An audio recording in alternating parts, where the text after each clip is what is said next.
రెండో రోజు ఆట ముగిసే సమయానికి ఆఫ్ఘనిస్తాన్ తొలి ఇన్నింగ్స్లో 5 వికెట్లకు 113 పరుగులు మాత్రమే చేసి భారీ లోటులో కొనసాగుతుంది. మొదటి రోజు నుండే దూకుడుగా ఆడిన భారత బ్యాటర్లు రెండో రోజు కూడా అదే జోరు కొనసాగించారు. ఓవర్నైట్ స్కోరు 368కి గాను 3 వికెట్లను కోల్పోయిన భారత్ మరిన్ని పరుగులు జోడిస్తూ ప్రత్యర్థి బౌలర్లను ముప్పతిప్పలు పెట్టింది. కెప్టెన్ శుభ్మాన్ గిల్ అద్భుత బ్యాటింగ్ ప్రదర్శిస్తూ 126 పరుగులు సాధించాడు. అంతకుముందు కేఎల్ రాహుల్ కూడా సెంచరీతో మెరిసి జట్టుకు బలమైన ఆరంభాన్ని అందించాడు. సాయి సుదర్శన్ 81 పరుగులతో కీలక సహకారం అందించిన రిషబ్ పంత్ కూడా 81 పరుగులు చేసి మధ్య ఓవర్లలో స్కోరు వేగాన్ని పెంచాడు. వాషింగ్టన్ సుందర్ కూడా హాఫ్ సెంచరీని పూర్తి చేసి నాటౌట్గా నిలిచి జట్టును మరింత బలమైన స్థితికి చేర్చాడు. ఇన్నింగ్స్ చివరి దశలో క్రీజులోకి వచ్చిన మొహమ్మద్ సిరాజ్ అనూహ్యంగా బ్యాటింగ్తో ఆకట్టుకున్నాడు. సాధారణంగా బౌలింగ్తో గుర్తింపు పొందిన సిరాజ్ ఈసారి బ్యాటింగ్లో తన సత్తా చాటాడు. కేవలం 12 బంతుల్లోనే 22 పరుగులు చేసి భారత స్కోరును మరింత ఎత్తుకు తీసుకెళ్లాడు.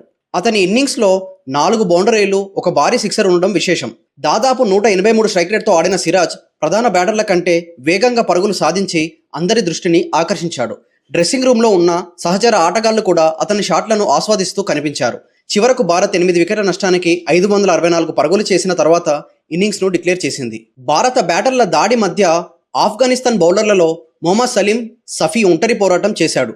భారత జట్టుకు వరుసగా దెబ్బలు కొడుతూ మొత్తం 6 వికెట్లు తన ఖాతాలో వేసుకున్నాడు. మిగతా బౌలర్లు పెద్దగా ప్రభావం చూపలేకపోయినా సఫీ ప్రదర్శన మాత్రం ఆఫ్ఘనిస్తాన్ జట్టుకు కొంత ఊరటనిచ్చింది.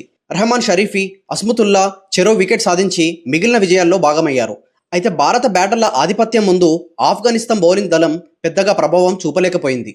భారీ లక్ష్యాన్ని ఎదుర్కొంటూ తొలి ఇన్నింగ్స్ ప్రారంభించిన ఆఫ్ఘనిస్తాన్కు ఆరంభం నుంచే ఎదురుదెబ్బలు తగిలాయి. భారత బౌలర్లు కట్టదిట్టమైన బంతులు వేస్తూ వరుస విరామాల్లో వికెట్లు పడగొట్టారు. ఓపెనర్లు పెద్ద స్కోరు చేయలేకపోగా మధ్య వరుస కూడా నిలదొక్కుకోలేకపోయారు. రహమద్ షా మాత్రమే ఒకవైపు నిలబడి జట్టును అందుకునే ప్రయత్నం చేశాడు. రెండో రోజు ఆట ముగిసే సమయానికి అతను 43 పరుగులతో అజేయంగా నిలిచాడు.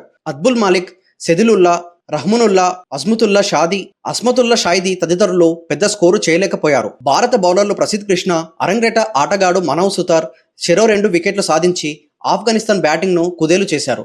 ప్రస్తుతం ఆఫ్ఘనిస్తాన్ ఇంకా 451 పరుగులు వెనుకబడి ఉండడంతో మ్యాచ్ పూర్తిగా భారత ఆధీనంలోకి వెళ్ళింది. మూడో రోజు కూడా బౌలర్లు ఇదే జోరు కొనసాగిస్తే టీమిండియా ఇన్నింగ్స్ విజయం దిశకు అడుగులు వేయడం ఖాయంగా కనిపిస్తుంది. టీమిండియా ఆటగాళ్లు, ఆఫ్ఘనిస్తాన్ ఆటగాళ్లు ఎవరెవరు ఎంత స్కోర్ చేశారో ఇప్పుడు వివరంగా తెలుసుకుందాం. ముందుగా టీమిండియా బ్యాటర్లను చూసుకుంటే యశస్వి జైస్వాల్ 24 పరుగులు, కేఎల్ రాహుల్ 100 పరుగులు, సాయి సుదర్శన్ 81 పరుగులు, శుభ్మాన్ గిల్ 126 పరుగులు, రిషబ్ పంత్ 81 పరుగులు, ధ్రువ్ జురేల్ 19 పరుగులు, వాషింగ్టన్ సుందర్ 52, మానవ్ సుతార్ 28 పరుగులు, మొహమ్మద్ సిరాజ్ 22 పరుగులు, కుల్దీప్ యాదవ్ 9 పరుగులు చేశారు. రెండో రోజు బ్యాటింగ్ చేసిన ఆఫ్ఘనిస్తాన్ బ్యాటర్ల స్కోర్లు ఇలా ఉన్నాయి. అబ్దుల్ మాలిక్ 16 పరుగులు, సిదిగుల్లా 17 పరుగులు, రెహమానుల్లా 12 పరుగులు, రెహమాన్ షా 43 పరుగులు, హష్మతుల్లా 20 పరుగులు, అఫ్సర్ 3 పరుగులు చేశారు. రెండో రోజు బ్యాటింగ్ చేసిన ఆఫ్ఘనిస్తాన్ 113 పరుగులకే 5 వికెట్లను కోల్పోయి టీమిండియా ముందు కుప్పకూలిపోయింది.